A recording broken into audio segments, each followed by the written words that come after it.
comparisons, then you need at least this many comparisons to be able to sort an array of length n. Okay, so this is something, for example, we can prove. Okay. So we won't go into the proof because that's not very essential for what I'm going to say, but you should understand the statement. So it's saying that you don't have access to, let's say, what the actual numbers are. You just have access to things of the. You can only ask queries of the kind: is AI less than AJ, or is it equal to AJ, or is it bigger? And so these are the kind of models in which you can actually prove things. Okay. And it turns out that proving low bounds is very difficult, right? Because maybe I've discussed this previously in the class, but usually coming up with an algorithm is relatively easier because you just show the algorithm and you analyze its running time. But how do you want to say? But how would one prove formally that there is no algorithm that achieves a certain running time? So if you think about it, that's quite difficult, right? Because maybe somebody very smart could come up with an algorithm that could do better than what you thought was possible. Right? So usually proving low bounds is very difficult. That's why often if you manage to show low bounds, they will be in very specific models, okay, such as this. And these are still reasonable because you could argue that most algorithms we know for sorting just do comparisons. So what this is saying is that any algorithm that can do better than n log n should do something smarter than it. Okay? And that goes to what he said initially, that there is an algorithm which is called radix sort, which if you have access to the individual bits of the number, and if the number of bits is not too large, then you can sort better than n. But anyway, so that's a slightly different story. So yeah, so I just want to say that we know lower bounds only if you assume some strong properties of the model. Alright, so this is about specific questions like this. Okay, so similarly you can come up with models under which, like under a similar just comparison kind of a model, you can prove that you can't do the binary search problem. If you have a sorted array, you want to find if a given number is in the array or not, you can't do it in time better than logging. Okay. So if you're only allowed comparisons.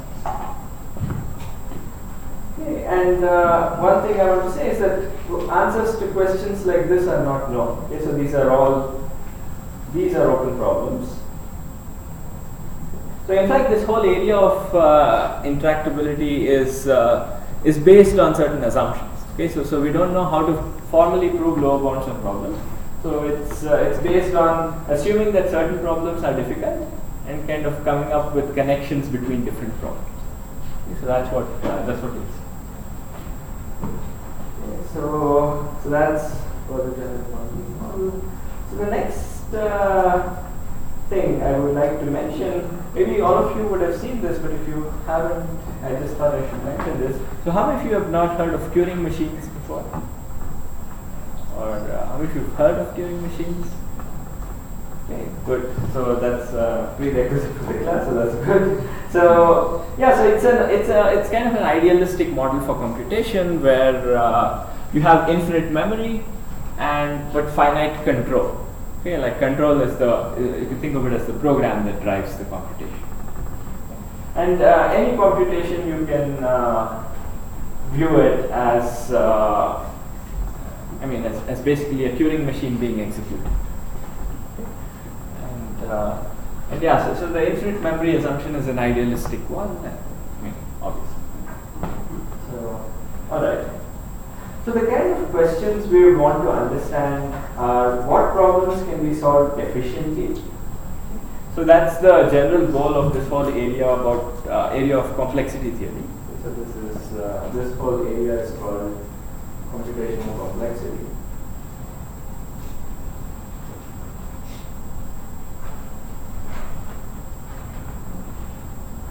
Okay, and you have different problems. You want to understand how efficiently you can solve these different problems. Okay, so that's called computation. Okay, and the focus in this area is often on decision problems. So So far when we spoke about problems, we always had some optimization in mind, right? Like you say, find the minimum spanning tree or find the shortest path. So there were a set of paths among which you wanted to find the shortest one, or there were a bunch of spanning trees among which you wanted to find the minimum one. Okay. But for the purpose of complexity, usually we deal with problems with yes/no answers. So an example could be, does a graph have an SP path of length less than or equal to a certain quantity? Okay. So given a graph, this is a yes/no problem, right? So if it has a path of length less than L, you say yes, otherwise no. So, or if you recall the independent set problem, where we'll see this problem a little bit, so let me just define it again. So here we have a graph G. It's undirected, unweighted, and choose the maximum size set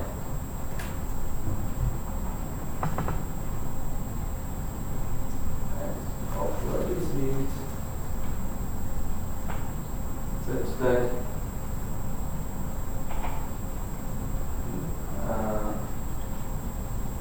that does not contain any edges.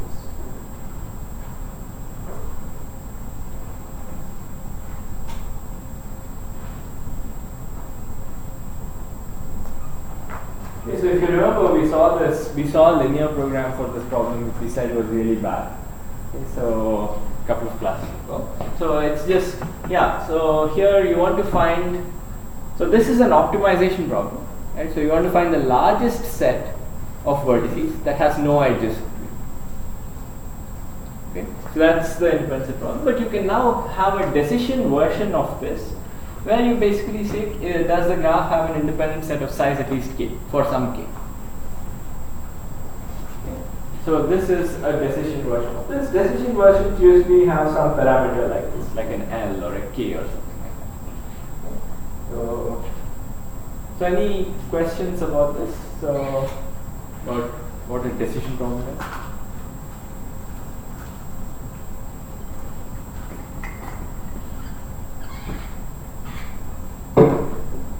Yeah. It seems like if the answer is no, then there is still no efficient way to verify. Yeah, we'll come to that. So, I mean, for neither of them is there we'll come to the notion of verification in a little bit. But yeah, you're right. So generally, if the answer is yes, you can often demonstrate that the answer is yes. But if the answer is no, usually you cannot demonstrate. Okay, so we'll come to that in a little bit. So, but yeah, first the notion of decision problem is easy, right? Okay. And the reason we care about only decision problems in this whole space is that most problems can be basically cast as decision problems. And this, as you can see from the example before, it's kind of believable, right? Like let's say I have a graph G, and I want to find the largest independence. So how would you reduce this to a decision problem, or at least a bunch of decision problems?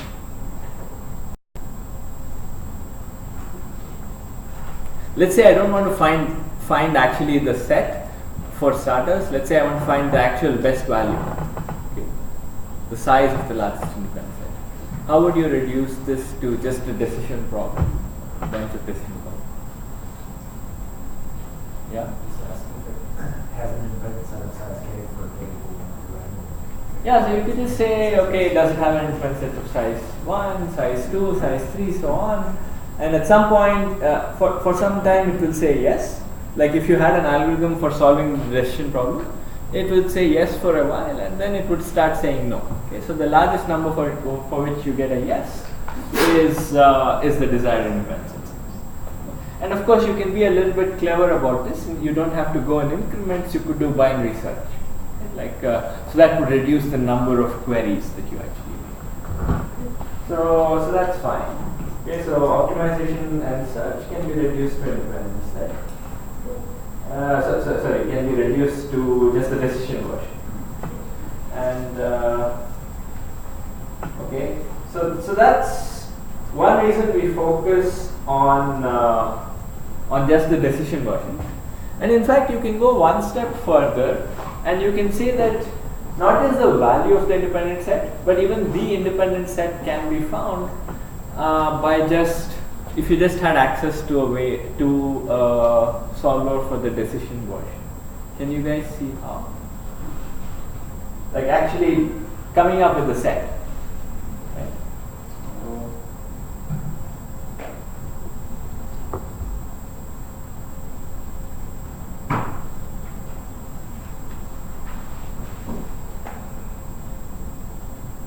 Given, usually these things are called oracles. Given an oracle that can answer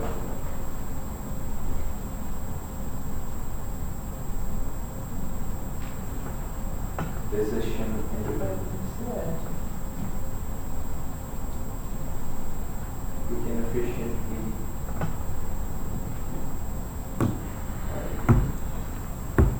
by making Holly and Mary's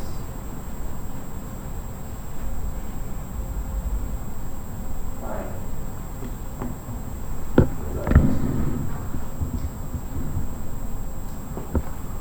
Okay, so this is what I want to think. Okay, so what he just said means that you can find the value of the largest independent set, the size of the largest independent set. But I want to say that you can even find the set itself, not just the size. Any thoughts on how? I'm doing a little bit. Yeah, thoughts on how?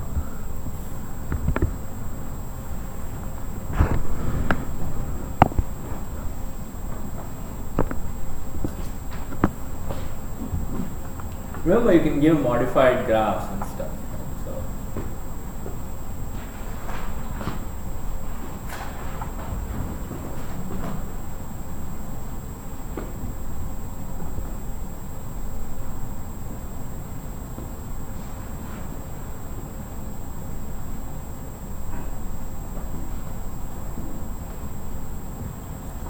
can you guys think of a way of eliminating overthink? Like suppose, so an independent set is something where there's no edges, right? So it's a set of vertices with no edges. Right? So can you guys think of like pruning away vertices that maybe might work? Like you have an oracle that can always answer these decisions. Yeah? You just have one vertex that have to see if the size is smaller. Yeah, so what you can do, I think that's what you're saying, is that first you try to, you use the idea that he mentioned to find the size of the largest independent set. Okay. Let that be k. Okay. So now you know what the size of the independent set is. Now for every vertex, you basically try removing it and ask for the size of the largest independent set in the graph that remains. If that is also k, then great, right? So you can just throw away that vertex, work with the rest of the graph. And you can keep doing this until the graph itself is of size k. Okay, until what you have left is itself of size k. In which case, of course, this has to be the independent set because you knew there was an independent set of size k. Okay. So it's a very simple idea, but so the idea is to basically eliminate. Okay. And these kind of things work pretty generally. Okay, so this basic idea of trying to eliminate things that are not in the solution works fairly generally. Sometimes you may want to actually find things that are in the solution. Okay, so I think there's a homework problem in one of the homework problems based on this kind of an idea. Okay, in homework 5, but it's in a different context. It's in the context of optimization. So yeah, but the basic idea is so there are two steps. First is find k, the size of the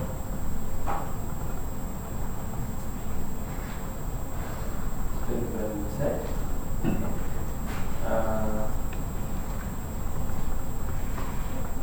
Then you iteratively find vertices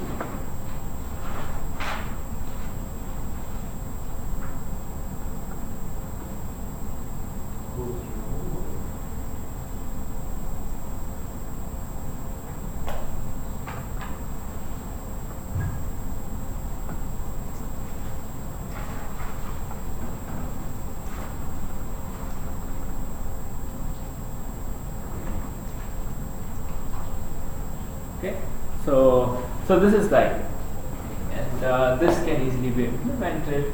So this is one of the reasons we don't really care about search and so on. Okay, so we always just say we focus on the decision problem. We study the complexity of this decision problem. Okay. At least as far as polynomial time algorithms go, this is what we can.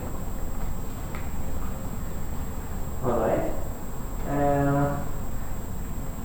Yeah, and one more piece of notation that I will keep using. So if you have a problem, because these are now decision problems, I will call them yes instances and no instances. Okay, so an instance, like for an independent set, for the decision version of the independent set, an instance would be a graph G.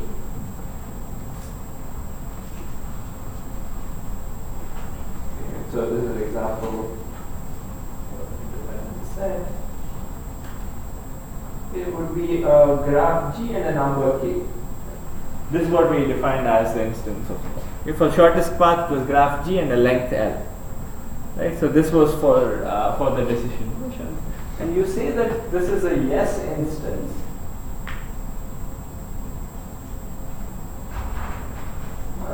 If basically the answer to this, the answer is yes. Like in this case, the graph does have an independent set of size k. And in no instance, if the answer is no.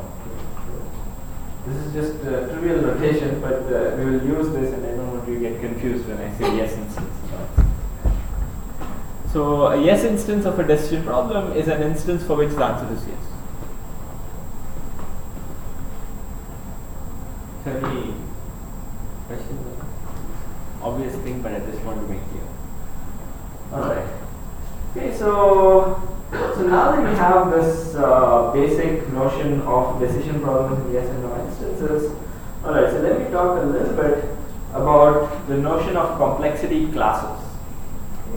So what is a complexity class? So the goal of complexity theory is to put problems into equivalence classes.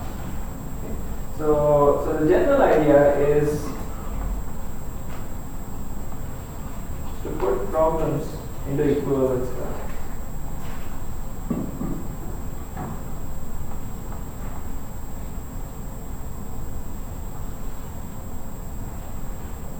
Okay. So for instance, among the kind of problems that we've seen, maybe shortest path, spanning tree, and so on. So these have like simple, almost linear time algorithms, right, among the ones that we've seen. Little bit more complicated things that we've seen are maybe flows, cuts, and so on. And then there's also like linear programming, which is also, so these are all polynomial time, right? So we know how, we have polynomial time algorithms for these, right? So these are all like a slightly harder class of things, right? And then there are problems like independent set, right? So yeah, so matching comes here as well. We shouldn't forget. Okay, and so on, right? So an independent set is probably like much harder than all of these among the ones that we've seen. Okay, and this is kind of the general goal and complexity, right? So you want to put problems into equivalence classes, and all of them have similar complexity. Okay, and like a dream classification would be all problems fall into some class or the other, and you can tell which is which. You can tell that flows cannot be solved as fast as shortest paths, stuff like this.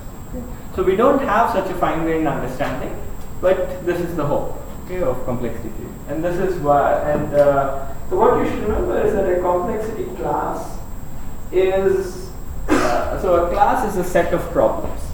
Okay, so class is a set of problems.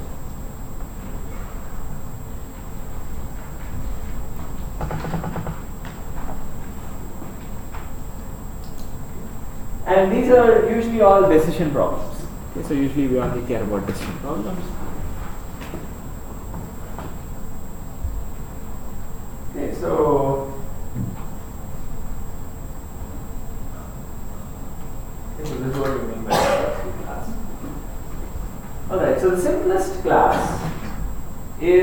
set of all polynomial time.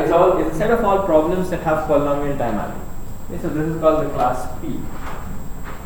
So this is not the simplest class, I guess. I mean, there are also like log space and so on, which are even simpler.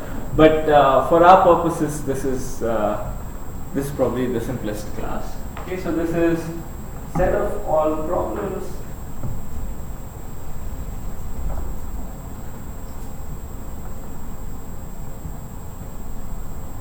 that have polynomial time.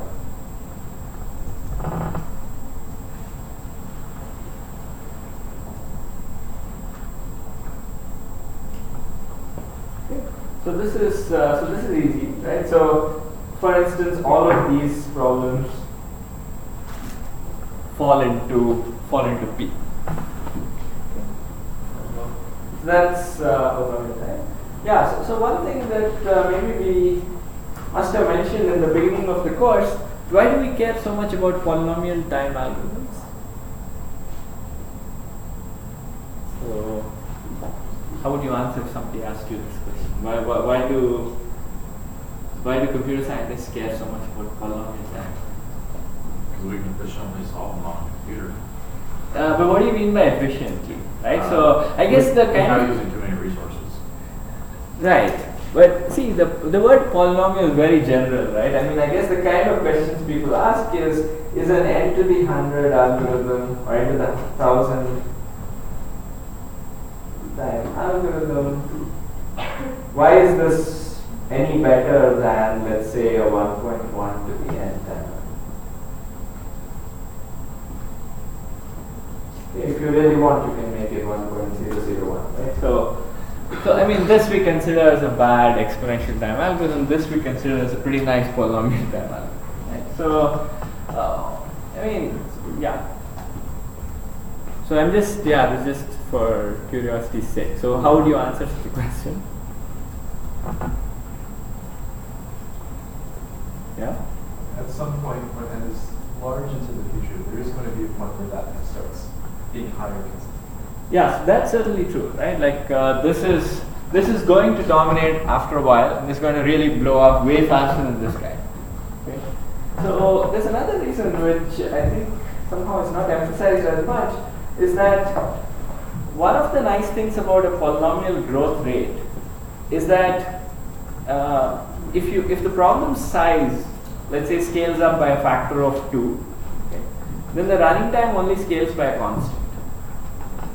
So that's one of the nice facts about polynomial time, right? Like even if it's n to the 1000, if you replace n with 2 times n, okay, the factor is large, it's 2 to the 1000, but it's still some constant factor, right? So, and that's often the nice thing about polynomial time algorithms, because if you think of the problem size as growing, then the running time grows at a moderate rate. Okay, so if your problem size grows by a constant, the running time grows by a constant.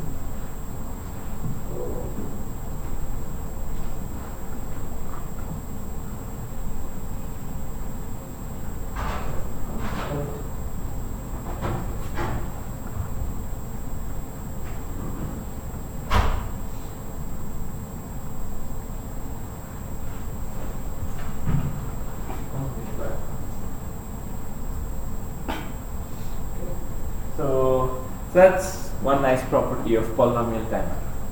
Okay, so that so this is the simplest class of decision problems. All right. So then we come to the next class. Okay, so the class NP, right? So how many of you have heard of the class NP before? Decent number, but still not everybody. Okay, so what does NP stand for? Sorry? Not polynomial?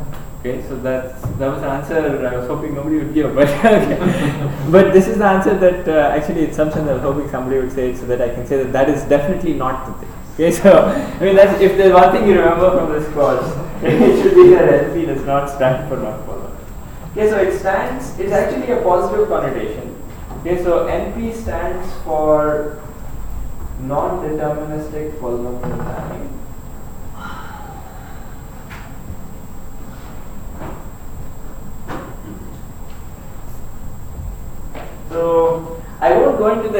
for this because the name has some historic origin and I'll have to go into a lot of things to get to the name.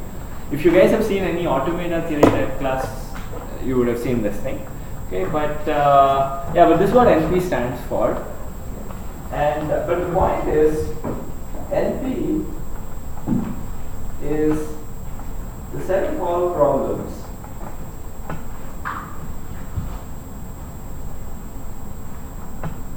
for which the yes instances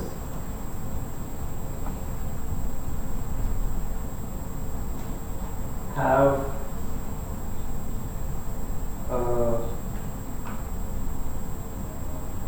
polynomial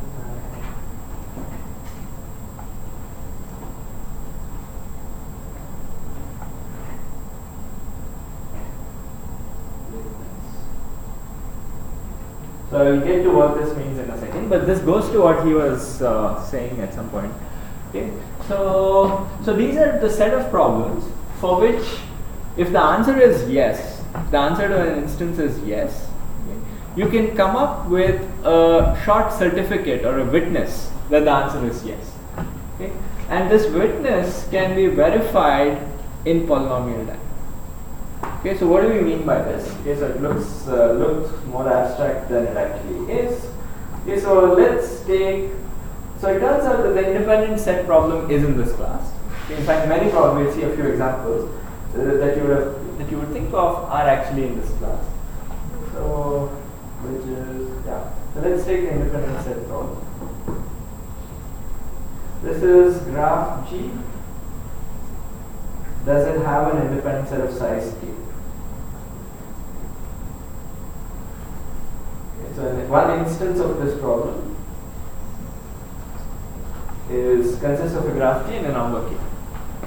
So now, right? So if this is a yes instance, I want to say that you can easily convince somebody who is computationally bounded by some polynomial in n, right? That the answer is yes. Do you guys all see why?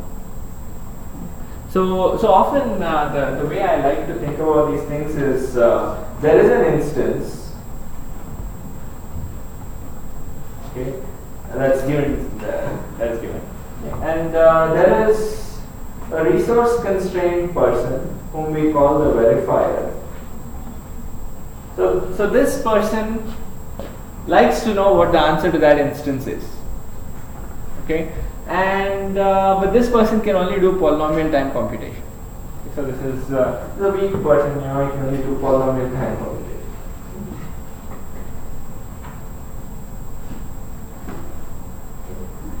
Now the question is, can somebody like given an instance, can you prove to this person that the answer to this instance is yes? Like if you're given a graph and can you prove that there is an independent set of size k?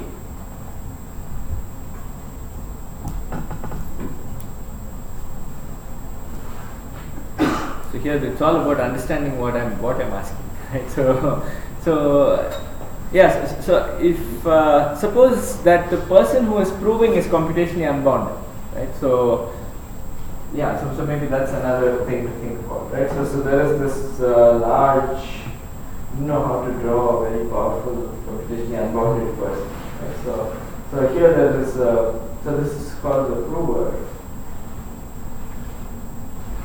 So usually people have this Merlin the magician or something like this, right? So suppose you have somebody who can do, you have all the resources possible.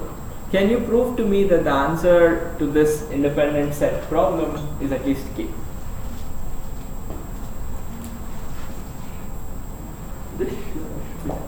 Yeah. Okay. So if you give the instance, you say size k, and give you the graph, and count to make sure there are k things, and look at the graph to make sure that they're all written. Right, so in this case, I guess what you're saying is that the independent set itself is the witness, right? Because like you give me a graph, or rather we both know a graph G, and you want to convince me that there is an independent set of size k. All you have to do is say that the vertices 1, 20, 21, and such and such form an independent set. Right? Then me as a computationally bounded verifier can still verify, oh okay, so these are the vertex numbers, and you know, I just make sure there are no edges between them. Right? So yeah, so this is the picture you want to keep in mind. Okay, so there is the instance that is known to everyone, and there is the prover who wants to. We don't care about the computation complexity. Like I don't care how he found the largest independent set, right? I just but he's able to prove to me that, and this is a verifier. So the verifier knows this, and it gets some witness W.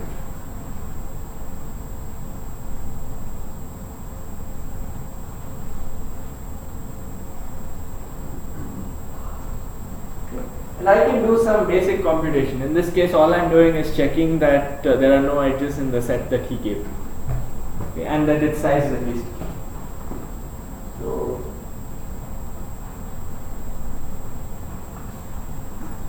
verifier for independent set.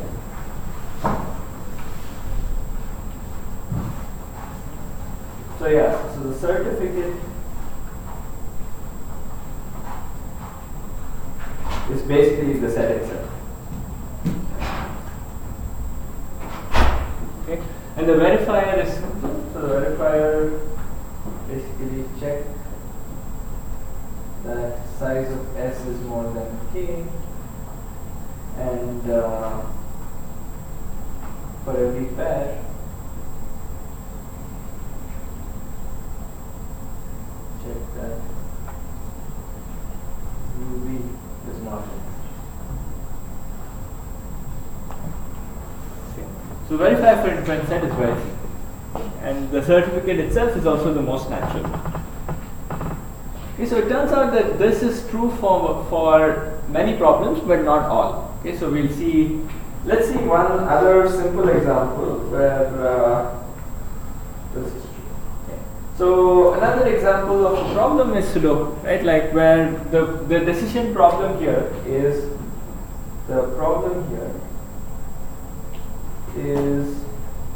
do there exist, or can this be completed in a valid way? Okay. So can the bodies be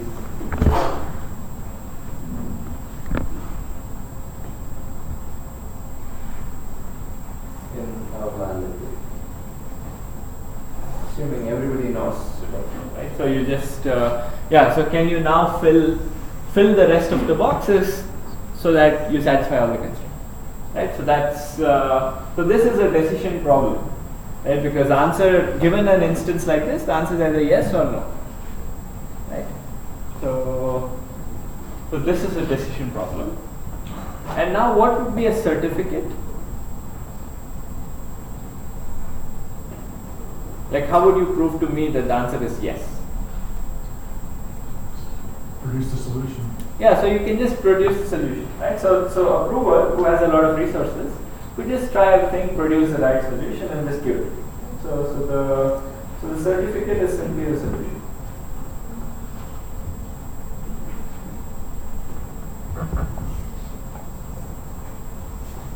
And the verifier is easy. The verifier just checks all the constraints.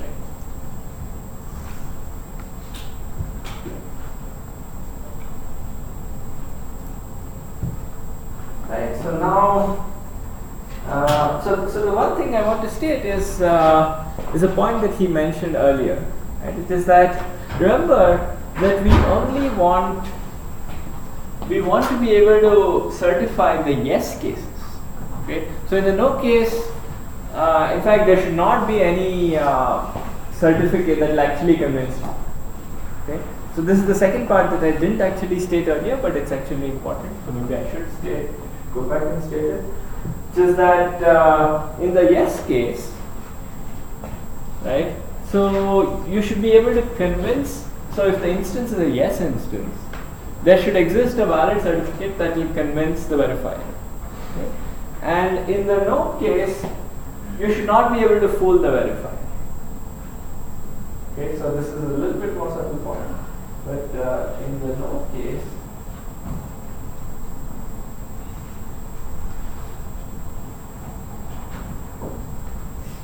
there is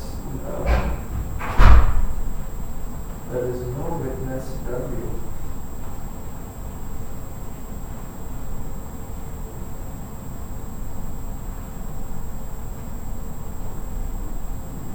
Can convince the verifier.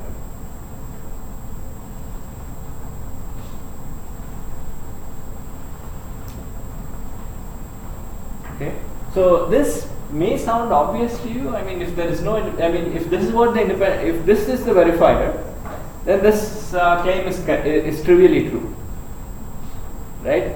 But sometimes we'll see an example where the verifier could be doing something tricky, and there you have to also prove that in the no case, the verifier will never be fooled into thinking that this is a yes instance.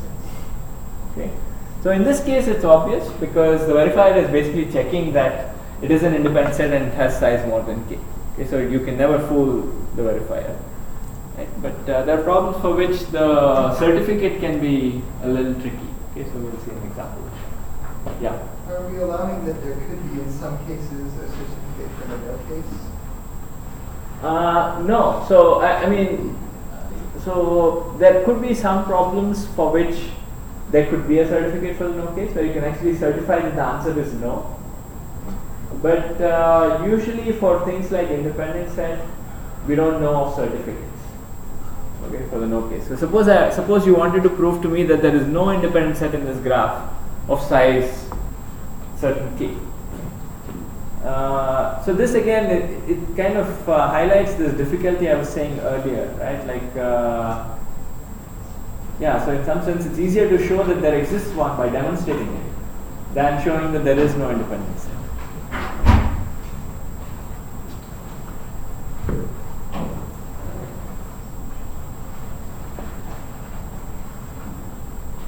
Okay, so this is the thing, right? So here also the certificate is easy. The verifier checks all the constraints, and here also in the yes case you can always convince the verifier. In the no case, there is no way you can convince the verifier that the answer is yes.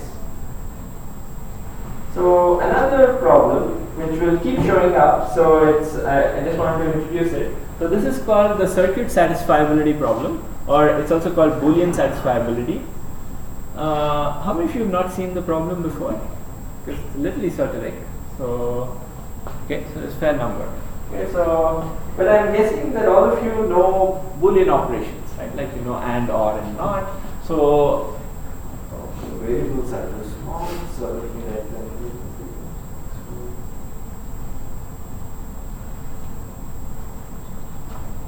Okay, so this problem is pretty generic, and it captures a lot of things.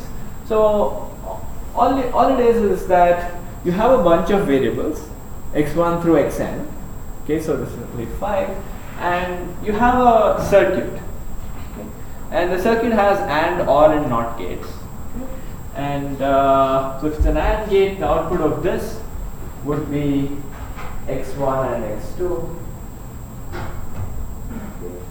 And you have a complicated circuit like this. Okay, so the inputs feed into other inputs and so forth.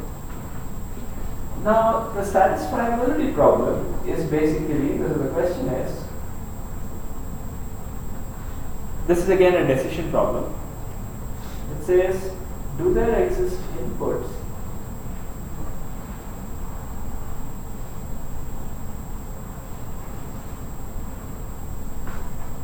x1 through xn?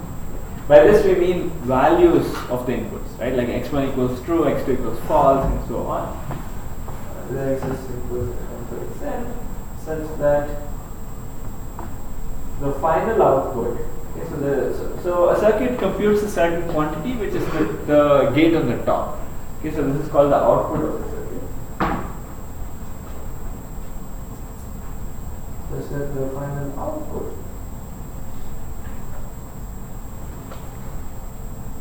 is true. Okay, so you want to know if there exists a true-false assignment to the inputs. So here, I don't know if this is valid or not, but maybe a thing like this, I mean, it might result in something being true, right? So if you propagate these values all the way top, maybe you get a true, maybe you get a false, right? So the question is, are there true-false assignments to these bottom variables, so that the answer on the top becomes a 1? So that is called the circuit satisfiability problem. Okay. So this is it's a very basic question in circuits, and it turns out this is, as you will see, it can capture any computation, right? So because circuits usually can capture any computation, and therefore it's like saying, are there inputs to the circuit so that the output is 1? Right? So it's a basic question.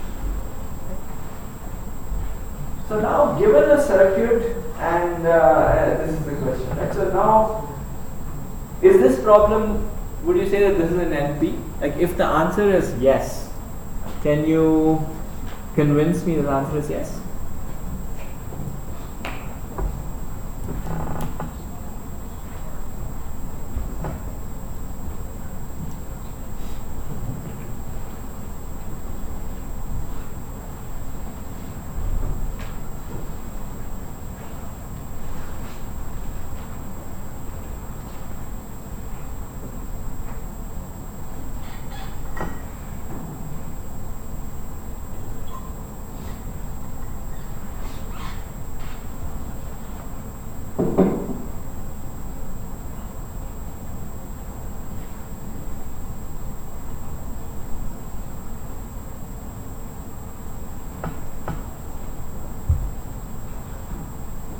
The same as the Sudoku problem where you can just provide a set of inputs that do produce yes, you just provide an example where it happens. Yeah, so this is again very simple, right? So you just say, here are the inputs and you can verify this produces the answer yes, okay? And this is an obvious certificate, right? So here,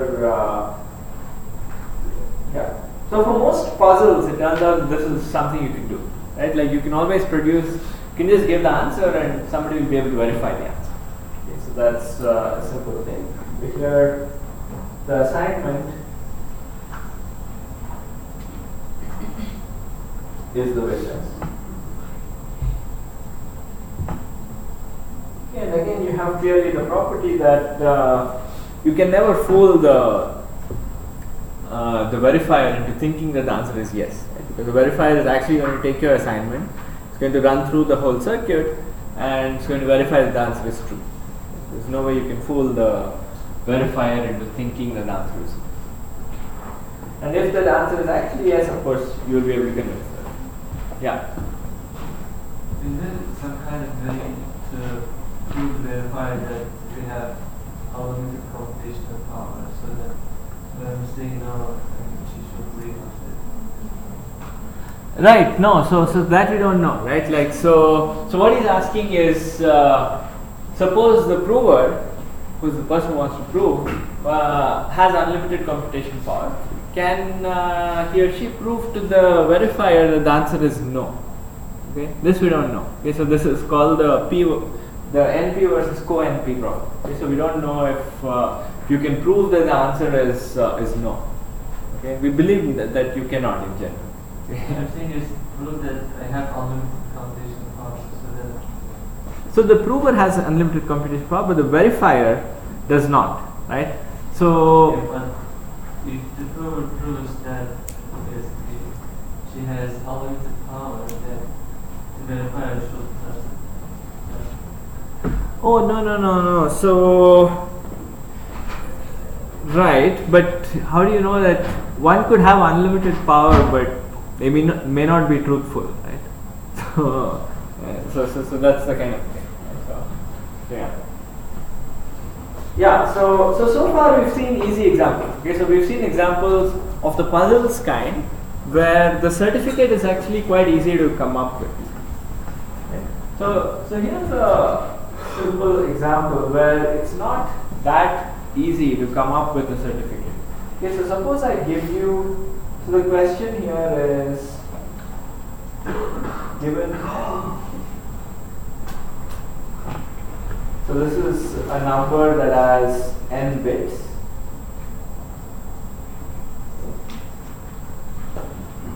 Is n prime.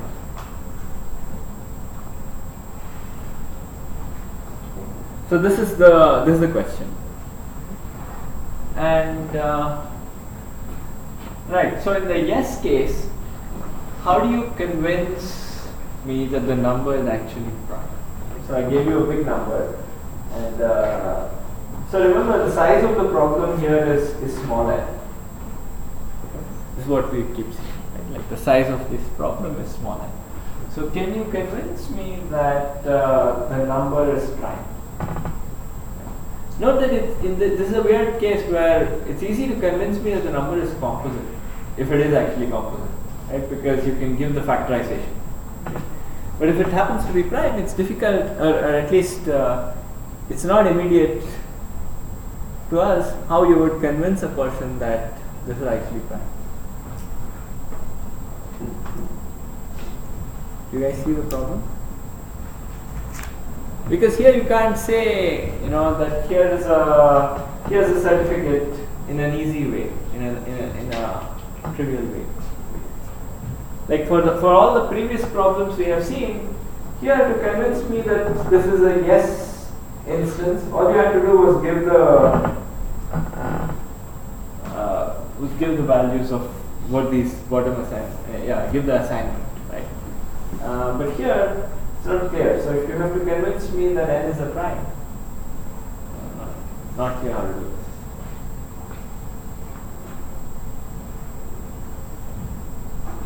Right? So I'm not going to show you how one does this. So it turns out that for primes, this is actually possible, and there is a non-trivial certificate which is called the Pratt certificate. This is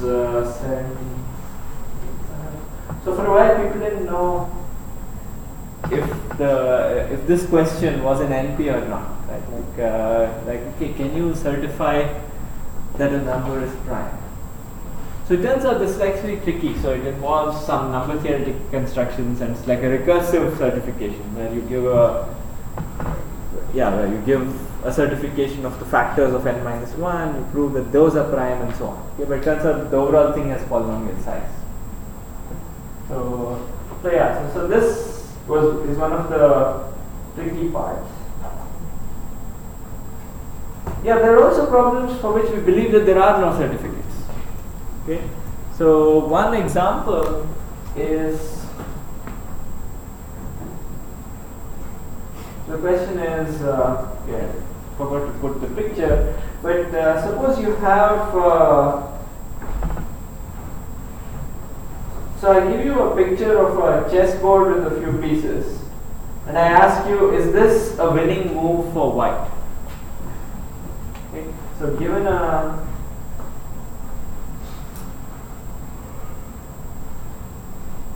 chessboard in a certain state,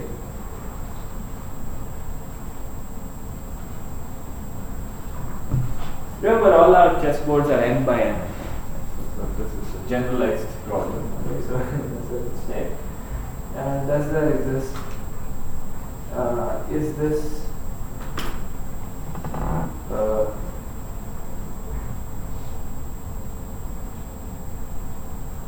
winning position for white?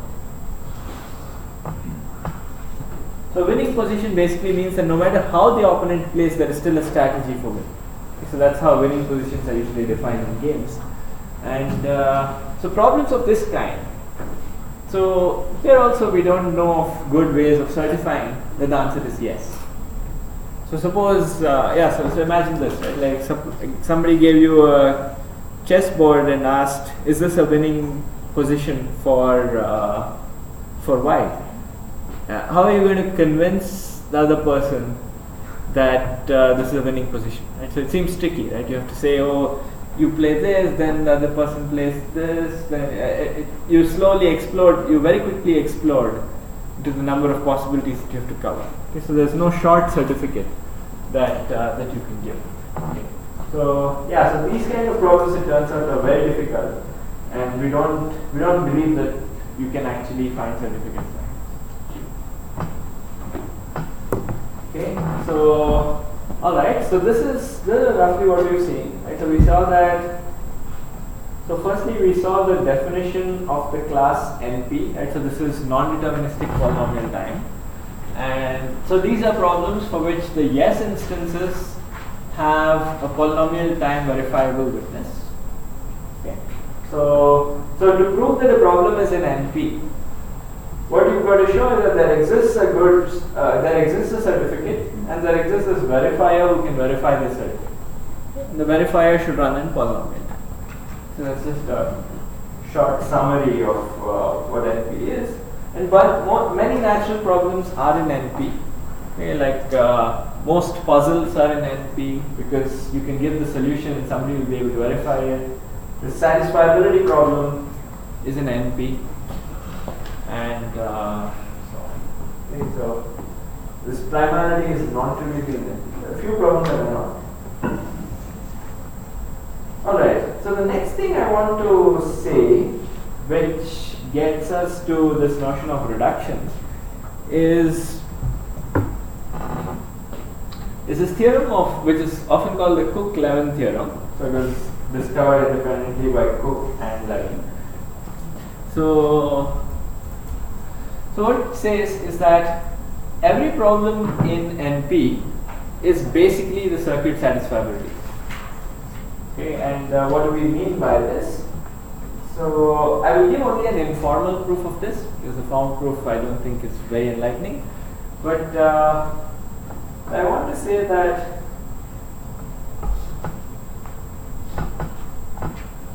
so what do we mean by this, right? So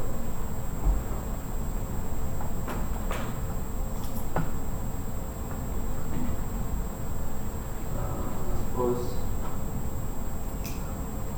that Q is some problem in Q.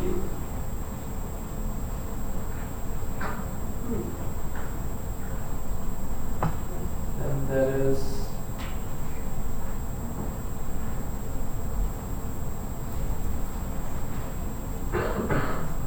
for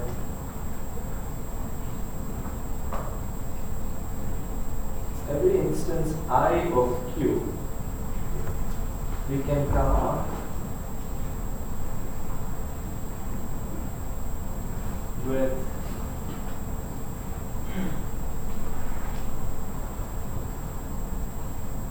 an instance f of I for SAT. An instance of SAT is basically a circuit, right, with some inputs and stuff. Now the instance f of I for SAT such that the answer to I is the same as answer to f. Okay, by this I mean if I is a yes instance, then f of I is a yes instance, and if I is a no instance, f of I is also no. Okay, so the first one is a no instance for Q. If you like being concrete, think of Q as just being an independent set. Q is the problem of independence. So if you don't like the notion of an abstract problem. So what it's saying is, if I give you an instance I of independent set, I can come up with an instance f of I for SAT, such that the answer to I is the same as the answer to f of I. Okay. And you can do this for any problem in N. So and moreover, this f is so that's more important. Moreover, f can be computed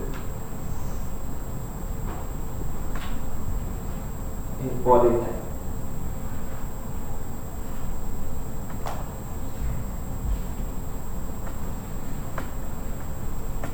Okay, so if you think of if you think of the independent set, then we are saying that given any instance I of independent set, okay, I'm going to produce a circuit such that this I is like it has some graph G and some number K. It's like saying this graph has an independent set of size K if and only if that f of I produced is satisfied. So, yeah, so I'll pause here for a little bit so that we can ask clarification.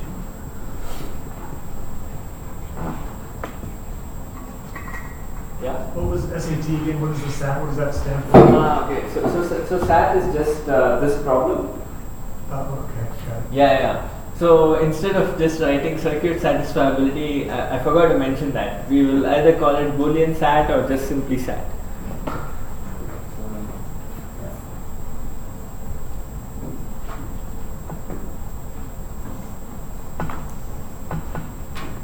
Okay, so this is the first example of a reduction from one problem to the other. Okay, we'll see more of those. So when you mention SAT, is it like one particular instance of? Yes, f of I will be some instance of Boolean satisfiability. Okay, so what this theorem is saying is that if you take, suppose I set Q to be the independent set problem, okay, just for concreteness. So an instance I for Q, so you can think of it as there are instances of Q and there are instances of SAT. Instances of Q in our case consists of a graph G and a number K. Instances of SAT consist of some circuit or sort. Okay. So this is a circuit, right? So what this is saying is that there exists some function f that can be computed in polynomial time, and it takes a graph G to some circuit here, such that the answer to this is yes if and only if the answer to this in the SAT world is yes, and correspondingly the no. Right? So yeah, so it's like saying if this graph has an independent set of size k, then this f of I instance that you produce for SAT has some valid inputs for which the output is 1. Looks like a complicated thing to say, but as we will see, it's not that difficult. Okay, so, but any question on the statement? Okay, so this is the first example we will see of a reduction between two problems. Okay, where one problem is your Q, which is in this case the independent set, and the second problem is satisfiability. And so a reduction is this f that takes an instance of one problem, produces an instance of the other problem, so that the answers are the same.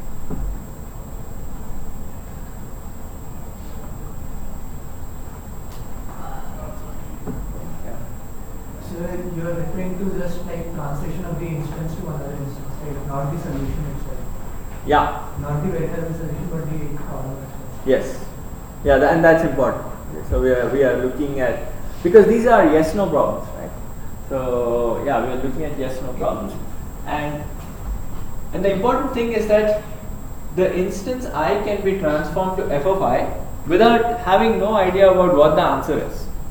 Okay, so you don't know if this was a yes instance or a no instance. You just have an automatic way of converting one instance here to another instance there. That's what it's.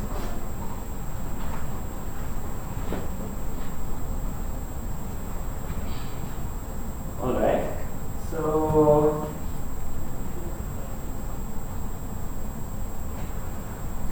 okay, so let me show you how this is proved, because then it will actually give you a hint of what it's trying to say also in a more transparent way. So remember that, and again for convenience let's just deal with Q being independent. You can do this for any problem for which there is a verifier. Alright. So the idea is the following. Okay, so how do I go from an instance of independent set to an instance of SAT? Right? So the idea is, we know that there is a verifier and a certificate for independent set, correct? So we saw that the certificate is basically the set S of vertices, and the verification algorithm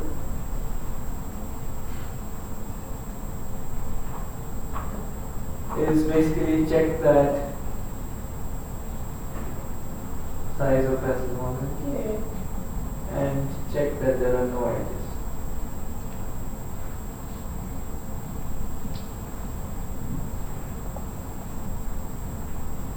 No edges in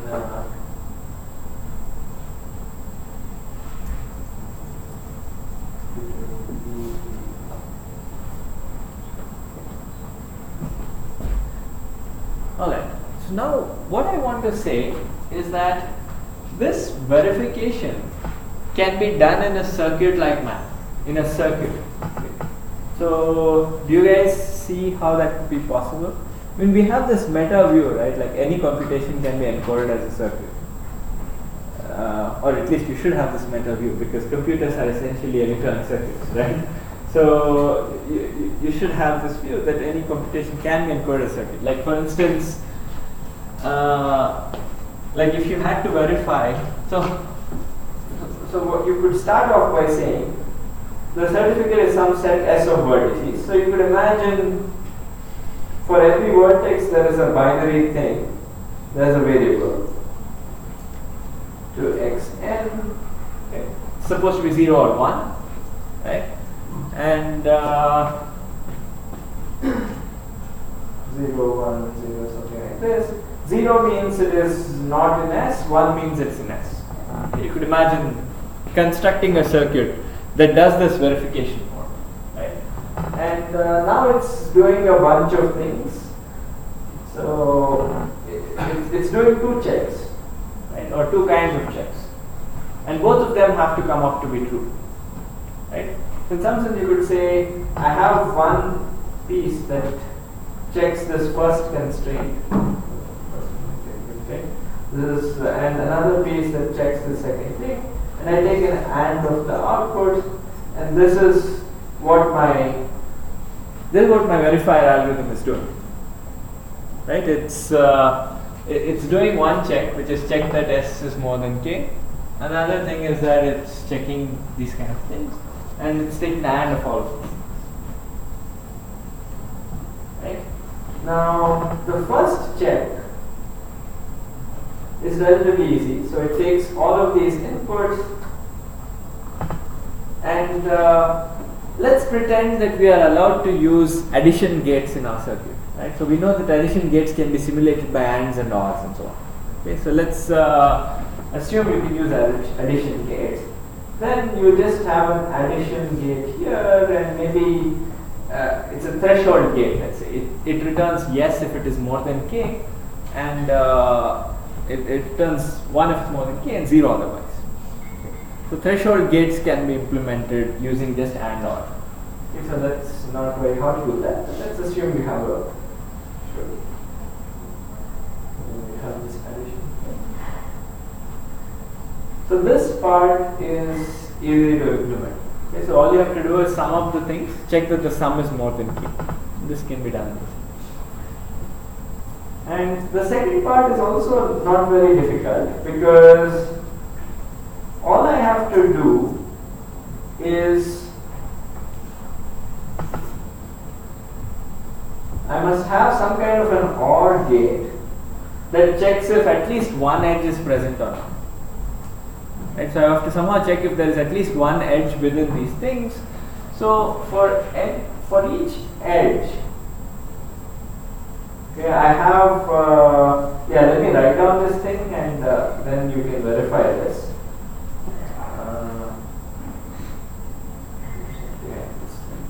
box too small, so I have to so I have a OR gate, okay, and this is feeding into a bunch of AND gates, one for every edge, okay. And so for every edge ij there is an AND gate. Can you guys all see this ij? Can you see the ij? Okay, hopefully. Yeah, but anyway, whatever I wrote here is ij. So what it gets is an input from xi, xj, and I have one such gate for every edge, all edges in the graph. Okay, and so this checks if these two bits are 1, then that AND gate would output a 1. Okay, and even if one of them is 0, obviously it will output a 0. Right? So I want to claim that this part of the circuit, okay, the second part, basically checks that there are no edges between u and v. Okay? Actually, this checks if there is an edge, but you have to negate the answer. Okay, so you negate it. And then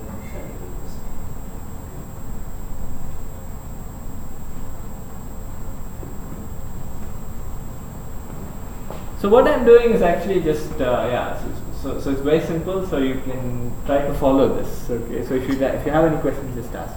So all I'm saying is that I can write this second computation, which is checking that there are no edges between u and v and s, as a circuit. But the important thing here is that the circuit has no idea about s. Okay, because the circuit just, it has no idea what these inputs are, right? But because it has this one thing which is doing a plus, and it's checking if it's more than some threshold k. Okay. This other side is basically has one thing for every edge, all edges in the graph, and it's checking if these 0 1s of s, if there is some edge in the s test. So the important thing here is that the reduction or this circuit, so no, the circuit is totally independent.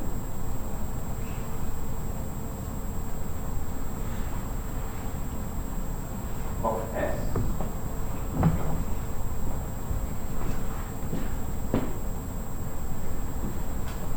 And now I claim that this is the instance of SAT that you need to now verify. So now I want to claim that this is this f of I, right? So remember the theorem says you have an instance I of this of independent set, and you want to produce an instance of SAT. I want to claim that this circuit that I just built here, which is an AND of these things, and then you have a bunch of pluses, and you have this is the circuit I want. Because if this circuit had some inputs that were satisfied, for which the final answer is yes, then it means that this should have passed and this part should have passed, because there's an AND gate on the top. And this part would pass only if at least k of these bits were 1. And the second part would pass only if there were no edges. So I'm simulating the verifier using a circuit.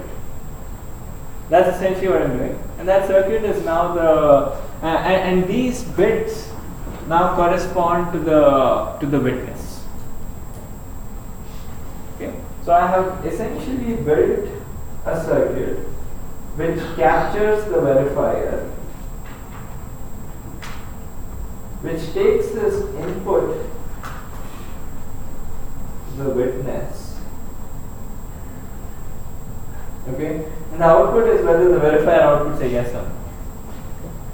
And it turns out that this can be done for any problem in NP. Okay, for any problem for which there is a verifier and there is this, and there is a witness, you can actually encode the verifier as a circuit. And this, if you believe my high-level hand-wavy thing that every computation is a circuit, is obvious. But we explicitly showed how to do it for the case of independence. Okay, so for the independence set, that would be the exact circuit. And so you could do this transformation from instances of independent set to instances of satisfiability with just without knowing any answer. So that's so this is called the Cook-Levin theorem, that you can actually do this for any problem in NP. The idea is just this, to encode the verifiers. Why is this not useful? Sorry? Why is this not useful? Oh right, so we'll do that next class. Yeah, but basically the point is that now instead of thinking of an arbitrary problem in NP, I can always just think of SAT. Okay. So you could say, why is that more useful? But it's, at some point the why question is hard to answer.